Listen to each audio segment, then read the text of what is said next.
So going to kick things off talking about Open Mosques RI. It's coming up next weekend, and I would like to introduce Adnan Adrian Woodsmith. He's with the Rhode Island Council for Muslim Advancement. Thank you so much for joining us once again. How are you doing? Good. How are you doing, Molly? Good. It is so good to see you. You're a second timer on our show. Yeah, it's great to be back. Yeah, good to be here. So thank you so much for joining us. So I want to talk about this. It's a project that started in the United Kingdom, spread to Massachusetts, and now happening in Rhode Island. Open Mosque Day. So tell us just a little bit about this. What's going to be happening? Yeah, so the whole idea behind it is basically in the Islamic tradition, our Prophet Muhammad, peace be upon him, taught us that an essential part of our tradition is honoring the neighbors and welcoming people into our spaces and really reaching out and treating people well in community and welcoming them into our houses and our spaces. And so given that that's part of our tradition, in addition to just a lot of the misinformation that there is about Islam and Muslims in general, we wanted just to take this day to have the focus of really inviting people into the spaces, into our worship spaces of the mosques, just to meet Muslims, to get to know a bit more about Islam and that kind of thing. And so that was the general thought behind it. And as you said, it kind of grew out, started in the UK, then Massachusetts did it a few weeks ago, and so we're hoping we'll have a successful event coming in a week now. And so when you're going into this, what kind of planning and organization does it take place to put on something like this, to invite so many people in the community, to welcome them into a house of worship? Well, I mean, it does take a good deal of planning. I mean, we at the Rhode Island Council for Muslim Advancement had the initiative and the idea behind it, and then we reached out to the various mosques in this state just to gauge their interest, and everyone was really excited about being on board with this and making it work. And so for our end, we just tried to gather all the resources that we could from what's been done in previous places before, and just thinking about our ideas and how things would go, but then handing it off to the imams and mosques in specific areas throughout the state, and allowing them to take charge and plan something that would suit their mosque and be beneficial for them. Yeah. So tell me a little bit about how this will work. You said it's part of your culture and part of the religion to open your houses of worship for other people. Tell me, on this day, what will it be like? Run us through kind of what it will be like for people who aren't familiar with Islam. Yeah. So in general, our spaces of worship. I mean, first, just the word mosque. Often a lot of names and words associated with Islam often seem like foreign terms and that kind of thing. And so Islam itself just means submission to God or service to God as a religion. A Muslim is a servant of God in essence. And then a mosque literally is a place of worship, a place of prayer. And so just in general, our spaces are meant to be inviting and just places of prayer in general. But we just wanted to make the point to just be really attentive to hospitality on this day coming up next Saturday, God willing. And so what people will have to expect is just any time between 2 and 4 o'clock next Saturday, not this Saturday, the week after. They can come between 2 and 4 o'clock to any of the 4 mosques throughout the state which are holding this. So information is on the website ricma.org, ricma.org. And so it's happening at 4 mosques throughout the state. So the mosque in Pawtucket, in North Smithfield, the Central Mosque of Islamic Center RI here in Providence, and then down in Kingstown as well. And so in all these mosques between 2 and 4 p.m., people can just come in. There'll be various kind of stations set up to learn different things about Islam, or just meet Muslims in general and share some food and just companionship in various ways. That's amazing. And why do you think this is so important within our community to do? Yeah, well, I mean, just in general, as to return to my previous point, just as we see it from within our tradition, just the importance of honoring guests and inviting people and that kind of thing. But just in community in general, it's important for us to be in community in general, be in each other's spaces and work well and meet each other. And I think that's a big reason why a lot of people have a lot of misinformation about Islam, is just because studies show the majority of Americans don't know a Muslim in their lives. And so their information about Islam and Muslims just comes through all these sources, bent different ways through the media, not actually through relationship with a person. So it's important just as community in general that we have these chances just to connect with each other in all different ways. And so we're hoping that this will just be a continuation of that, and just something for our community in general to connect on. And it sounds like a pretty neat day. You have 4 mosques participating. How many mosques are there in Rhode Island? There are 6. So the 2 mosques that aren't participating are the other 2 mosques in Providence. There are a total of 3 mosques in Providence. So all 3 mosques in Providence decided to combine forces and basically work together on one event at the Islamic Center of Rhode Island off of Broad Street.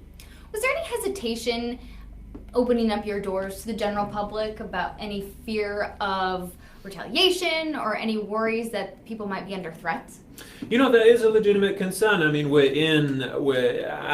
as when I was here a few 2 months ago speaking with you, we're in a climate in which there's so much. There's a lot of fear. There's a lot of misunderstanding about Islam and Muslims in general. Islamophobia and attacks against Muslims and Islamic spaces have really gone up recently over the past few months. And so that is a legitimate thought and concern just about the safety of our community in general. But we're in communication with local law enforcement and just have our own procedures in terms of safety and that kind of thing, and think that any risk potentially that we would have of inviting people and opening, extending a broad invitation for people to come to our mosques. I mean, first of all, just to repeat what I mentioned before, that our mosques we have the intention of just welcoming everyone in general, but want to be specifically conscious of this intention coming up next weekend. And so that the benefit that comes with that, with being able to extend that invitation, offer that hospitality, far outweighs for us any potential incident that could happen from someone with just a crazy idea. Yeah, I like that. Talk to me a little bit about when you are welcoming people into a mosque. People are probably curious, but don't necessarily know the right way to go about it. You know, there are a lot of questions, and people might not necessarily be familiar about Islam. Are there ways to approach your Muslim neighbors, your Muslim friends? Are there the right and the wrong questions to ask? Or is it just kind of like, hey, come ask, we're opening up our doors, it's okay to come in? Yeah. So first of all, just thinking about being in Muslim spaces in general. So specifically with this Open Mosques RI event, we're gonna all the mosques will be very intentional about welcoming people in, making sure people know whatever etiquette of the space, they're aware of it. So for example, in our prayer spaces, we pray and we put our heads down on the ground to pray, to show our servitude to our Creator. And so our spaces tend to take off our shoes before entering the prayer spaces. There are certain etiquettes like that people might not be familiar with. But coming up at the Open Mosques event, there will be people to welcome other people and tell them if there are any etiquettes of the space in general. But in general, we're taught by our Prophet Muhammad, peace upon him, just in general to have the ethic that people should come as they are to our spaces and to learn from, so that we can learn from each other in general. But outside of this weekend, often there aren't specific resources and volunteers tasked with welcoming people at the mosque, so people might have an experience that way. So if anyone has any questions, if you have any questions, if you want to visit a mosque or learn more, then you can contact us on the RICMA website, ricma.org, ricma.org. There's a contact page on there, and so if anyone has any questions or wants kind of some hand-holding, if you will, then we're happy to offer that. But then, so that's in terms of coming into the spaces. And there was something else I wanted to address about the question, but I forgot it. I don't know, maybe. Oh, that's okay. You've done so much addressing these questions. I kind of want to get back to, we've seen this happen within, you said it kind of started in the UK and happened in Massachusetts. Oh, actually, I just remembered the point I wanted to make. Okay, perfect. That's okay. Yeah, just because you were asking about how to approach Muslims in conversations with Muslims as well. Yeah, questions. Yeah. And you're not really sure about the right way to go about your questions. Right, exactly. I mean, it comes down to, at the end of the day, we're all humans. We're all in this together. So I think the importance, if anyone is wanting to ask questions, often difficult questions about Islam and Muslims and things that they're really trying to wrap their head around, then it's important just to establish that human connection first. You know, if you have a Muslim neighbor or meet a Muslim, just getting to know that person as they are, and trying not to think of, as we often think in our society, of this person as everything that I think about this group being represented in that person, but who is that person there? And once we've established that relationship, then asking the tough questions after establish that relationship. I think from my experience, I know I am, and from my experience, most Muslims are just open to, we really want people to ask us questions, and we really don't like for people to have all kinds of unanswered questions and thoughts and misconceptions about Islam. So we encourage people to reach out and ask their questions and develop connections with their Muslim neighbors. I like that. Do you think that anybody is moving forward? Last time that you were here, you were speaking about how different religions and different faith communities were coming together, and you guys were all kind of working together, moving forward, figuring out ways to kind of deal with negative images and negative things that were happening within different religious communities. Has there been a continuous effort moving forward?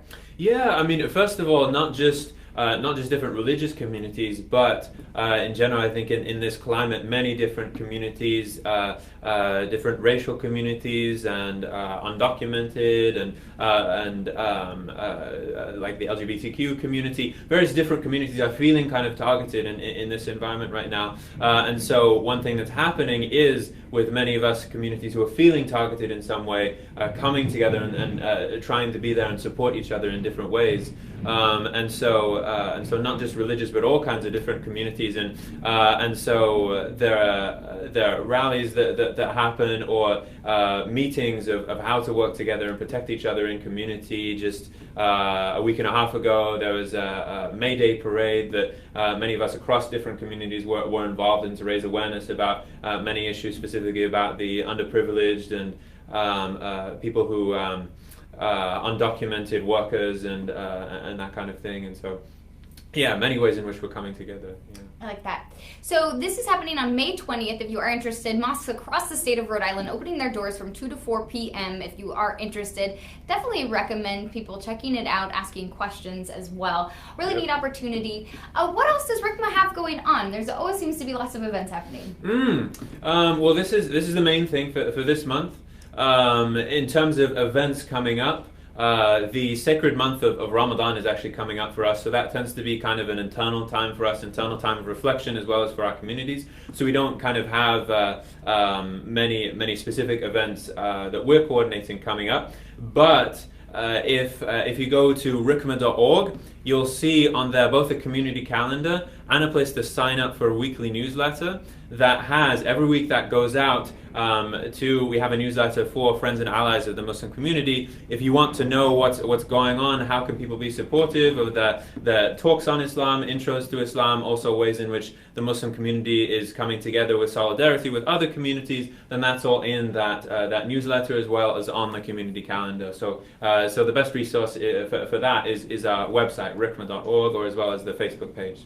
Do you think that the Muslim community is really the best advocate for themselves moving forward in kind of a turbulent time? Yeah, I mean, we can only do it. We're the best ones to do it for ourselves, you know. But many, compared to other religious communities and many different communities in general, I think we're younger in terms of our institutions than other communities.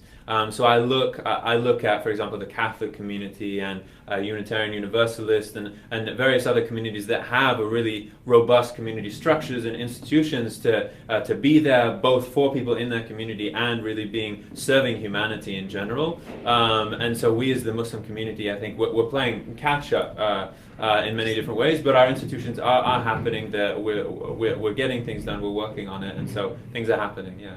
I like that. Well, thank you so much. I really appreciate you joining us. If you are interested in heading to Open Mosque Day, again, it is May 20th, so not this Saturday, but next Saturday from 2 to 4 p.m. Really looking forward to that. Thank you so much for joining us. I really appreciate it. Before you go, let's take one more picture so we can put that up online.